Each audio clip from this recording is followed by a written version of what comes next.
Bueno, Bien. Eh, Vamos a empezar a hablar un poquito de bitácora, Jorge.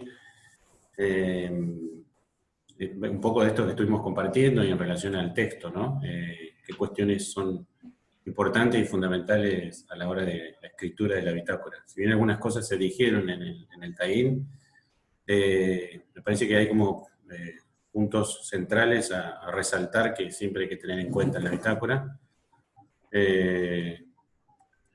Una de estas, creo que una de estas cuestiones fundamentales es el de poder expresar mi opinión. Como decían los profesores, como decía Jorge, esto no se va a corregir, esto no se va a corregir, la bitácora no se va a corregir, pero sí queremos que ustedes empiecen en este proceso, de los alumnos, empiecen en este proceso de escritura de sus experiencias, y en este caso una de las cuestiones que son fundamentales es qué es lo que le pasa, qué es lo que sintieron en el momento de que están escribiendo, ¿sí? No sé, estamos pidiendo, por ejemplo, bitácora del Taín del otro día, bueno, como opinión personal, ¿sí? ¿Qué es lo que les pasó a ustedes cuando escucharon todo este recorrido en relación a estas instituciones y estas personas que estuvieron hablando? Otra cosa importante, me parece que tiene que ir en la bitácora, es el contenido, ¿sí? O sea, el contenido tiene que ser, tiene que reflejar qué es lo que, eh, de manera más o menos sintética, qué es lo que pasó. O sea, qué es lo que pasó en esa clase. El contenido es decir, bueno, no, se habló de bitácora, pero ¿qué se habló de bitácora? ¿Sí? Tiene que figurar qué se habló de bitácora, y no decir solamente se habló de bitácora, porque si no es como que queda que no, o sea, no les queda nada, porque cuando vuelvan a mirar esa bitácora o a leer lo que escribieron, no van a saber bien de qué se habló, ¿sí? Como que va a faltar, como que le va a faltar contenido. Otra cuestión que se puede también poner en la bitácora es que se puede, ¿no? Y se debe, es la ubicación espacio-temporal, como para saber en qué momento y de qué estoy hablando, ¿sí? Todas estas cuestiones me parece, son importantes, que tienen que figurar a la hora de la bitácora. No sé, Jorge, si me estoy olvidando de algo. ahí en el texto que hemos compartido con ustedes de Casani, van a tener un pequeño aporte, y yo a lo que dice Paulo quiero complementar de alguna manera. Hay una serie de ítems que están marcados, eh, y algunas preguntas, ¿no? Eh, que no necesariamente tienen que ser las únicas. También, eh, a medida que ustedes vayan avanzando en los procesos de escritura, quizás se les ocurren otras preguntas que pueden enriquecer estos formularios, ¿no? Recuerden que las preguntas son orientadoras para la reflexión y para la memoria, para recordar que se viene trabajando, ¿no? Cuando tuvimos el Taín, nosotros les habíamos compartido este concepto de escribir para aprender, ¿no? Y esto que Paulo viene compartiendo con ustedes, digamos, yo sumaría eso, ¿no? Que en definitiva siempre está mirando a un futuro docente, ¿no? Por ejemplo, y cuando llegue el momento, muy probablemente no pase ahora, pero llegue el momento de estar trabajando con chicos y voy viendo en mis bitácoras que una emoción recurrente es la impaciencia, o me ponen nerviosos los chicos, no me gusta trabajar con chicos, eh, y voy detectando en mi propio proceso de escritura eh, ese aspecto que preferiría trabajar yo con adultos. Bueno, es como para prestar la atención, ¿no? Decir, bueno, y esto yo tendré que revisar mi eventual participación en un aula con chicos, ¿no? Digo, porque Sí, sí. habrá que ver, ¿no? Sí, sí, en ese recorrido, como decís vos, Jorge, va a ser una herramienta a posteriori que voy a utilizar cuando esté trabajando. Me va a servir como insumo, ¿sí? Insumo para mis clases, para mis planificaciones, para, como decís vos, si estoy vivenciando algo, si yo anoto y noto que me pasó algo en esta clase, o me salió mal la clase, diseñé algo, planifiqué algo y cuando lo voy a hacer me salió mal, bueno, anotar, porque qué cuestiones creo que me salieron mal y para servir y corregirlas. Es una futura herramienta, más allá ahora de que el proceso de escritura nos sirve para el aprendizaje, es una futura herramienta como docente, ¿no? Quizás no hagamos una bitácora tan extensa cuando uno ya está trabajando, porque a veces no te dan los tiempos como para escribir, o tenés muchos cursos, pero sí a veces es necesario recordar qué es lo que diste, qué es lo que trabajaste, cómo lo diste, si tuviste algún inconveniente, también te sirve como un resguardo, ¿no, Jorge? Como un resguardo para vos como docente. Tenés algún inconveniente en la clase con algún alumno, y bueno, vos tenés un registro de qué es lo que pasó, ¿sí? Cualquiera que venga a preguntarte, ya sea un padre, un directivo, también vos tenés un registro de qué es lo que te pasó en clase, y por eso te puede servir como un respaldo, podríamos decirle, legal, ¿no? Más allá Bueno, de lo pedagógico. totalmente, totalmente, porque la bitácora viene a ser como un documento que complementa la planificación, ¿sí? Correcto. Nosotros más adelante, en la carrera, ustedes se van a ir metiendo cada vez más en esta idea de planificar, y van a ver que un insumo fundamental en la vida institucional es la planificación. La planificación es qué voy a hacer. La bitácora es, bueno, ¿lo hice o qué hice? ¿No? Y en ese sentido es fundamental saber qué hay después del proceso de enseñanza, ¿no? Y la bitácora, como dice Paulo, nos da ese marco de decir, bueno, ¿qué pasó? ¿Qué pasó? Y claramente la planificación siempre es una hipótesis, ¿no? Siempre es, bueno, yo espero trabajar tal cosa. Nunca o casi nunca sale tal cual lo pensé, porque fíjense lo que pasó en el Taín. Pensábamos Claro. hacer algunas cosas y el devenir de lo compartido nos fue llevando a otro lado y en buena hora. En definitiva, tendré que ir tomando registro de todos esos elementos y como dice Paulo, ¿no? El registro de la bitácora me va a permitir dar cuenta delante de los colectivos o de la familia, bueno, pasó esto, ¿no? Pasó esto en el proceso de aprendizaje. Bien. Bueno, la idea un poco de estos chicos de la bitácora es que ustedes vayan escribiendo, bueno, escriban la bitácora de Taín, de lo que pasó el otro día, porque en un próximo encuentro lo que vamos a hacer, si bien no vamos a corregirla, como decíamos, en un próximo encuentro le podemos pedir a cualquiera que lea la bitácora que realizó, y entre todos vamos a ir viendo si esa bitácora que escribieron se ajusta más o menos a lo que estamos tratando de pedir, ¿no? Así que un poquito la idea de la bitácora es esa. No, Jorge, por ahora que escriban solamente lo que pasó en el Taín, como bitácora. Exactamente, exactamente. Bien, Que puedan tener ese insumo, después nosotros, a medida que vayamos avanzando, les vamos a ir pidiendo otras. bárbaro. Bien, bueno, en relación a la clase 2, Jorge, el otro día en el Taín se hablaron, se escucharon un montón de palabras, ¿no? Como ciudad educadora, educación. Vieron que la clase 2 tiene un texto sobre educación, educación popular, y un poco de la idea es tratar de generar una conexión entre todas estas palabras y lo que pasó en el Taín, ¿no? Por ahí Jorge nos puede profundizar un poquito más, ¿sí? De esto del tema de la educación y la educación popular. Bien. Sí, sí.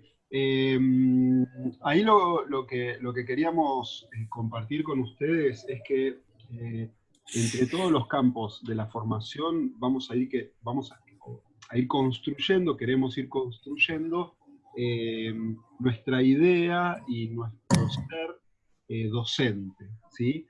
Es decir, nos estamos formando para ser docentes, docentes de educación física, y en ese sentido hay múltiples dimensiones que hacen a esa formación, ¿no? Por eso nosotros con Paulo vamos a acompañar el campo de la práctica, o estamos acompañando el campo de la práctica, y el campo de la práctica es como la columna vertebral, es lo que nuclea a todo lo demás, porque precisamente tiene que ver con la práctica.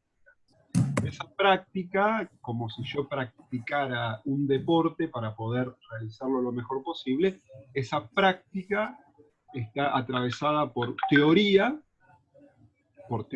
y por un saber hacer, digamos, ¿no? Por un saber hacer que después lo ponemos en práctica, ¿no? Si uno lo llevara al plano de los oficios, por ejemplo, el electricista, bueno, conoce teorías acerca de la electricidad y demás cuestiones, y la práctica de la electricidad de obra, por ejemplo, ¿no? Bueno, Sí, por ahí. El ejemplo de las prácticas en el aire, ¿no? Esto de la teoría y la práctica, lo de acuática que va, que les va dando Ramiro, ¿no? Como que eso se va encadenando. Perdón, Jorge, te no, interrumpí. totalmente, totalmente. Precisamente por eso, cuando Ramiro comparte esa práctica específica, bueno, tiene que ver con una práctica que los va a hacer a ustedes docentes de educación física. A la práctica de Ramiro se le complementarán otras que van a ir teniendo a lo largo de la carrera, ¿no? En ese sentido, es muy importante la frase que nosotros compartíamos con ustedes, porque le decíamos que nos proponemos aprender a enseñar en una ciudad que educa, apoyados principalmente en la didáctica de las prácticas acuáticas, ¿no? El enseñar o la didáctica, que Cecilia nos va a ir ayudando a entender un poquito más específicamente, y una ciudad que educa. En ese sentido, nosotros vamos a ver que se aprende en múltiples lugares y de múltiples maneras, ¿sí? Nosotros aprendemos siempre, siempre, aunque educar tiene características particulares, y la escuela educa de una manera muy particular. A nosotros este año nos interesa mucho centrarnos en la ciudad que educa. Cuando decimos ciudad, no decimos solo Tres Arroyos, sino que decimos el ámbito rural, las comunidades que están cerca, todo aquel ámbito humano donde convivimos, ¿sí? Y en ese sentido, cuando pensamos en la educación, no lo estamos haciendo por ahora en instituciones formales, como puede ser la escuela, ¿no? Por eso nosotros en la clase 2 vamos incorporando este tema de educación. Educación va a estar muy vinculado a lo que están viendo en el otro campo de pedagogía, historia y filosofía, ¿sí? O sea que es lo mismo, pero nosotros estamos mirando las prácticas, ¿sí? ¿Y qué tipo de educación? La educación popular. Entonces, estamos viendo un tipo muy particular de educación, que es la educación popular. ¿Por qué? Porque el docente de educación física es esencialmente un actor social. Es decir, es una persona que habita, comparte y construye cultura, ¿sí? Es una persona íntimamente vinculada al devenir social, es decir, de lo que nos pasa a todos, a todo ser humano, tanto individual como colectivamente contemplado, ¿no? En eso Paulo podrá ayudarnos a entenderlo mejor, pero en términos de lo que nosotros queremos transmitirles este año, es que nuestra tarea tiene una dimensión social. Es decir, no podemos pensarnos al margen de lo social. Y una de las dimensiones educativas que atraviesan lo social es la educación popular. Como les decimos ahí, vamos a ir complejizando el concepto de educación popular, pero en principio, yo diría, le vamos a decir una cosa negativa y otra positiva. O sea, algo que no es y algo que es, ¿no? En esta idea de construir el concepto. En primer lugar, cuando uno piensa en educación popular, no está directamente relacionada a la educación formal, es decir, no es la que se da en la escuela, ¿sí? Aunque puede haber elementos que se enseñan en la escuela que tengan punto de educación popular, no estamos, no se identifican, no es lo mismo, ¿sí? Lo que de alguna manera planteamos es que la educación, por así decirlo, popular, tiene que ver con las necesidades concretas que va teniendo la gente. Por ejemplo. Claro, vos fíjate lo que decía Cristina, ¿no? Como me parece que un proceso más claro de educación popular que hay en los payas solidarios, desde ella misma, ¿no? De cómo ella misma va aprendiendo dice, yo no sabía ni plantar un perejil, y cómo tuvo que aprender o se dice, me transformé en un chef, ¿sí? Porque tiene que cocinar y tuvo que aprender de otras maneras, de otras formas, no es que fue una escuela de chef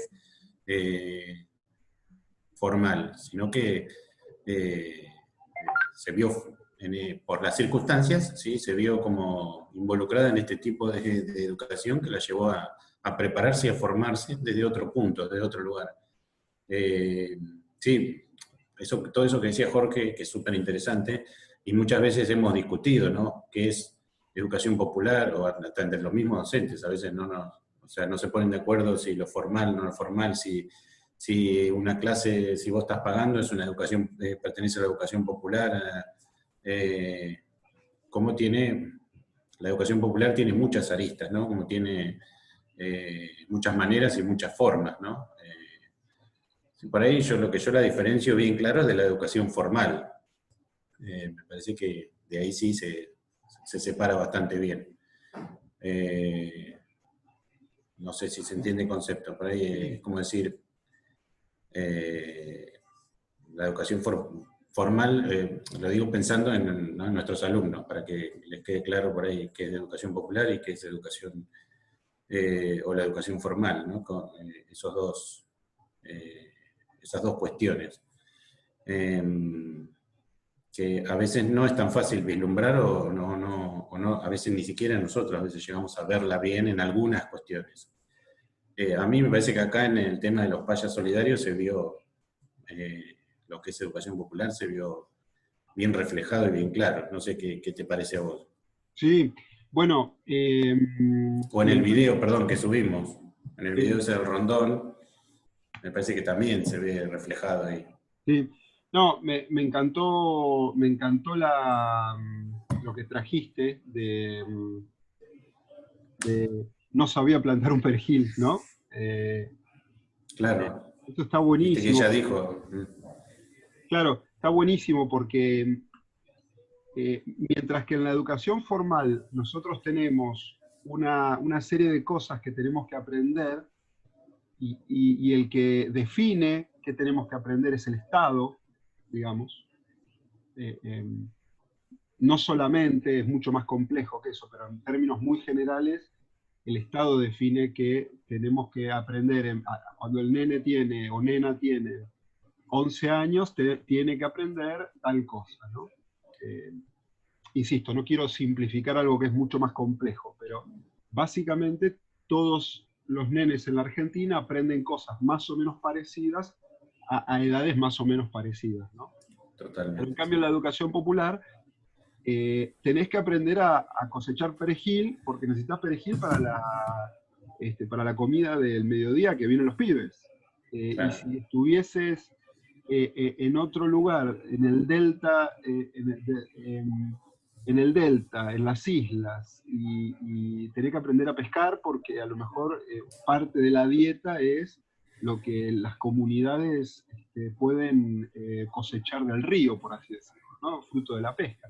Y así cada organización y cada comunidad que es atravesada por la educación popular aprende, ¿no? Aprende a partir de su necesidad concreta y con los medios concretos que tiene. donde muchas veces, el Estado no está. El Estado no está. ¿Y cuándo está el Estado? Bueno, cuando hay una escuela, por ejemplo, ¿no? Fíjense lo que decía Adrián, Contaba ¿no? Adrián, claro. Esas comunidades donde no está el Estado, los chicos cruzan a Brasil a educarse.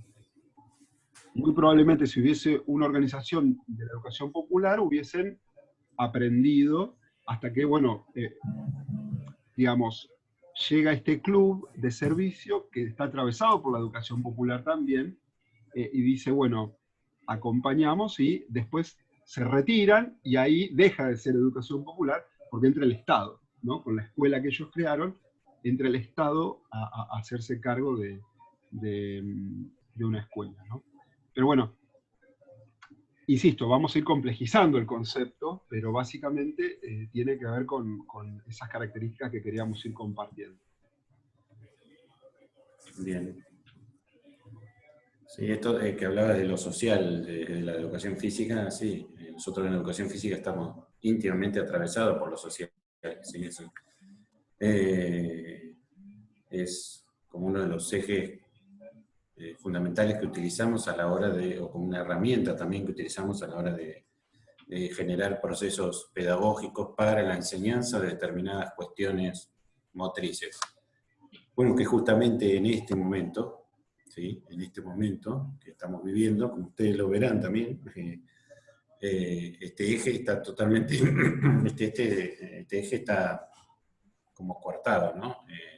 Y lo tenemos que tratar de reemplazar a través con estos medios tecnológicos, de alguna manera, ¿sí? Por ahí el eje social, uno que tiene que preparar clases para primaria y eso, trata de que el alumno, no sé, te vea a vos a través de un video haciendo cosas, más allá que uno, fundamentalmente estas clases están basadas más en lo psicomotriz que en lo sociomotriz. Entonces, es fundamental la utilización de la herramienta virtual, ¿no? Para poder reemplazar ese eje que es tan fuerte en educación física, ¿no? Bueno, que lo estamos viendo también en el cursado de la carrera, ¿no? Como que nos falta el contacto que se genera en la carrera de educación física, que no se genera, creo, en otras carreras. Bien, creo que hemos dado un pantallazo Bien. de la clase 2, no sé qué. De todos modos es importante que sepan que vamos a complementar la clase 2 con la clase 3 para hacer una continuidad y vamos a seguir proponiéndoles algunas tareas y en principio vamos a volver a encontrarnos vía Zoom, ¿sí?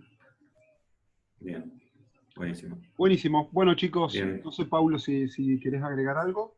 No, creo que con esto complementamos un poco lo que se vio y la clase 2. Del taller. Seguiremos en contacto. Un saludo, chicos. Un saludo, nos vemos.